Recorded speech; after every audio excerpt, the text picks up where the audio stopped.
இன்றைய சமுதாயம் எப்பொழுது மனிதத்தை கற்றுக்கொள்ளும் மிகுந்த வருத்தத்துடனும் மன வேதனையுடனும் நான் இன்று எடுத்துக்கொண்ட தலைப்பு சமூகத்தில் நிலவும் பாலின சமத்துவமின்மை மற்றும் சமூக பாகுபாடு. ஒரு குழந்தை பிறந்தவுடன் முதலில் நாம் என்ன கேட்கிறோம் தெரியுமா? ஆண் குழந்தையா பெண் குழந்தையா என்று. இதுவே அநீதியின் முதல் விதை. யாராவது ஒருவராவது என் குழந்தை ஆரோக்கியமாக இருக்கிறதா, மகிழ்ச்சியுடன் இருக்கிறதா என்று கேட்கிறோமா? இல்லை இல்லை. இதுதான் நம்முடைய சமுதாயத்தின் தொடக்கம். பாகுபாட்டுடன் தொடங்கும் ஒரு வாழ்க்கை. இது ஒரு சாதாரண தலைப்பல்ல. தலைமுறையாக நம்முடைய மனதில் ஆழமாக பதிந்துள்ள ஒரு பாகுபாட்டின் விதை.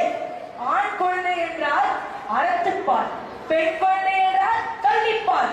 ஆண் குழந்தையை கொண்டாடும் குடும்பம், பெண் குழந்தை என்றால் கூடி குறுவல் செய்கிறது. ஏன் பழமையான ஆணையம் பெற்றெடுப்பது பெண்தானே. ஒரு நாள் நான் அரிசி வாங்க கடைக்கு போயிருந்தேன். அங்க ஒரு பையன் கிண்டதாய் வாங்க கடைக்கு வந்திருந்தான். கடைக்கார் எனக்கு கிண்டதாய் தாங்கன்னு கேட்டான். அந்த கடைக்கார் அந்த பையனுக்கு பிங்க் கலர் கிண்டதாய் எழுதி கொடுத்தாரு. உடனே அந்த பையன், கடைக்கார் இதை பாத்தீங்கல்ல, நான் பாயா கேளா? பாய் தானே, எனக்கு ப்ளூ கலர் கிண்டதாய் தரணும், ஏன் பிங்க் கலர் கிண்டதாய் தந்தீங்க கேட்டான்.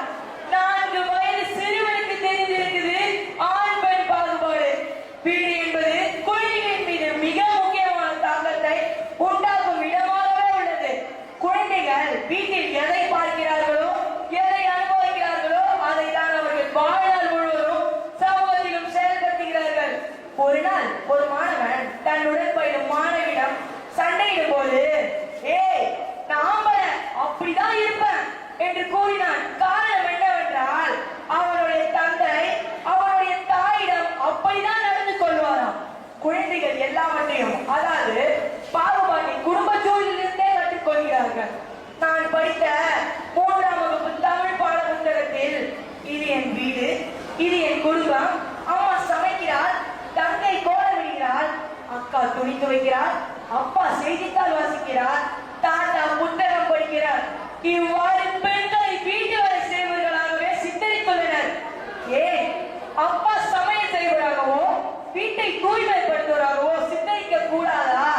பாட புத்தகமே பாகுபாட்டிற்கு ஆரம்பமாகிறது. ஒரு பெண் பிழைக்கும் தருணத்திலிருந்து அவளின் வாழ்க்கை ஒரு கட்டுப்பாட்டு புத்தகமாக எழுதப்படுகிறது. இதை செய்யாதே, இப்படி போகாதே, சிந்திக்காதே என்று ஒவ்வொரு பக்கமும் அவள் செய்யக்கூடாது என்பதாகத்தான் நிரம்பியுள்ளது.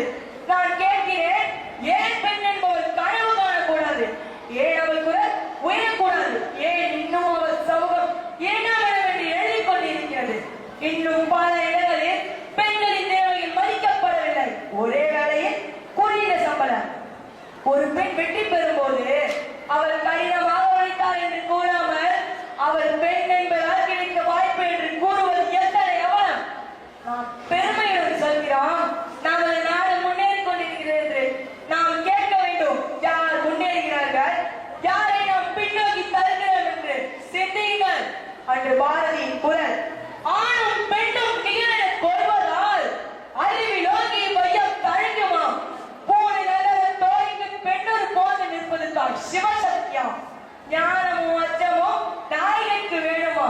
ஞான நல்லறம், வீர சுதந்திரம், பேணி நற்கொடி பெண்ணின் குணங்களா? நிமிர்ந்த நன்னடை, நேர்கொண்ட பார்வை, நிறுத்தில் யாருக்கும் வந்தால் திமிர்ந்த ஞான செருக்கு இருப்பதால் சம்மை மாதம் திரும்புவதில்லையா? பிறகு வீட்டில் ஒரு போட்டில் வளர்வதை வீரப்பெண்கள் விரைவில் ஒழிப்பறாம். சாத்தியங்கள் பல பல படைப்பறாம், சௌரியங்கள் பல பல செய்வராம். மூத்த பொய்மைகள் யாவையும் அழிப்பறாம், மூடக்கட்டிகள் யாவையும் தகர்ப்பறாம். ஏத்தியான் மக்கள் போட்டிட வாழ்ந்தே வரும். இளைய நங்கையின் எண்ணங்கள் கேட்டீரோ என்று பாரதி அந்நாளிலேயே பெண்கள் யாருக்கும் உரிமை இல்லை, ஆண்களுக்கு நிகராக வாழக்கூடியவர்கள் என்று கூறியுள்ளார். வள்ளுவரோ பெண்மை நலமேத பெற்றார் பெருமை, எண்மை நலனே ஒழுகு என்று பெண்களை பாகுபாட்டின் அடிப்படையில் பாகுபடுத்தும் எவ்வளவு கொடுமை என்று தனது குரலினால் உலகிற்கு உணர்த்தி உள்ளார். நமது சமூகம் பல நூற்றாண்டுகளாக பெண் குழந்தைகளை பின்தள்ளி வருகிறது.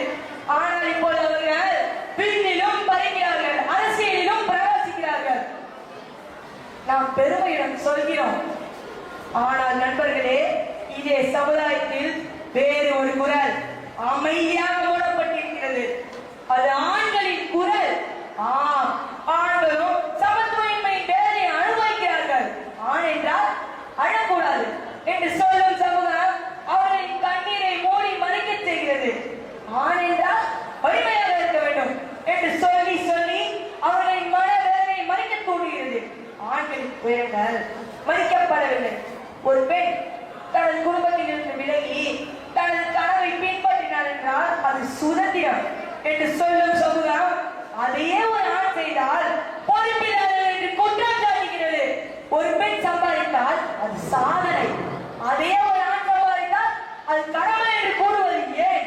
பெரும்பாலான குழந்தைகளின் காவல் வழக்குகளில் தந்தையர்கள் புறக்கணிக்கப்படுகிறார்கள். ஒரு சிறுவனிடமும் நாம் சொல்லலாம், நீயும் அழலாம், நீயும் பயப்படலாம், உனக்கும் உரிமை கேட்க உரிமை உண்டு என்று. சமத்துவம் பேசும் நம்ம சமூகம் இன்னும் சிலரை சமத்துவத்தில் சேர்க்க மறுக்கிறது. அந்த மறுக்கப்பட்ட நபர்கள் யார் தெரியுமா? இயற்கையால் அவலநிலைக்கு தள்ளப்பட்ட மூன்றாம் பாலினம் திருநங்கை, திருநம்பியர்கள். அவர்களும் நம்மை போலதான் சுவாசிக்கிறார்கள், சிரிக்கிறார்கள், கனவு காண்கிறார்கள். ஆனால் அவர்களை ஒதுக்குவது ஏன்? முதலில் தனது பிறந்த வீட்டில் இருந்து ஒதுக்கப்படுவதும், பள்ளியில் கேலி செய்யப்படுவதும், வேலைக்காக விண்ணப்பித்தால் உங்களை எங்கள் இடத்தில் ஏற்க முடியாது என்று கதவை மூடும் சமூகம் இது. அவர் நம்மிடையே வாழும் திருநங்கைகள் என்ன குற்றம் செய்தார்கள்? அவர்கள் பிறந்த உடலை அவர்கள் தீர்மானிக்கவில்லை. ஆனால் அவர்களை ஒதுக்குவது ஏன்? அப்படி ஒதுக்கப்பட்ட திருநங்கையின் ஒரு குரல், என் பாலினத்தால் அல்ல, என் திறமையால் நான் மதிக்கப்பட வேண்டும். சிந்தியுங்கள் தோழர் தோழிகளே, ஆண்களால் செய்யப்படும் அனைத்து வேலை பெண்களாலும், பெண்களால் செய்யப்படும் அனைத்து வேலை ஆண்களாலும் செய்ய முடியும்.